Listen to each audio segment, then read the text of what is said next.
ఒక మహిళా జర్నలిస్టు సజ్జలను ఉద్దేశించి ఆ నెయ్యి తయారీలో అసలు చుక్క పాలు లేకుండా నెయ్యిని తయారు చేశారంటగా అని ప్రశ్నిస్తే అది కేవలం షార్ట్షీట్ మాత్రమే, అందులో ప్రస్తావన ఉంది, కోర్టులో ఇరుపక్షాల వాదోపవాదాలు జరుగుతాయి, కోర్టు తేలుస్తుంది అని అసలు విషయంలోకి వెళ్లకుండా చంద్రబాబు పాపిస్తోడు, ప్రత్యేకతగా రాక్షస జాతి అని మొదలుపెట్టారు. దేవుడి ప్రసాదం నుంచి కుల రాజకీయాల వరకు తిరుమల లడ్డూ వ్యవహారం సజ్జల లాగుతున్నారు. లడ్డూ ప్రసాదంలో వాడింది నెయ్యి మాత్రమే అని మాత్రం చెప్పటం లేదు. వైసీపీ పాలనలో నెయ్యిలో కల్తీ జరగలేదని మాత్రం చెప్పటం లేదు. జంతు కొవ్వు లేదు అని దాడి చేస్తున్నారు.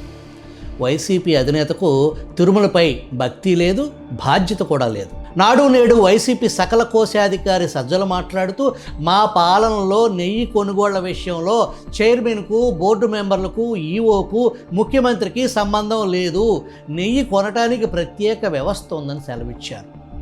అంటే వైసీపీ నెయ్యి వేరే అన్నమాట. వైసీపీ నెయ్యిలో అసలు ఏముంది? జంతు కొవ్వులు అనే మాట ఎందుకు వచ్చిందో వివరంగా చూద్దాం.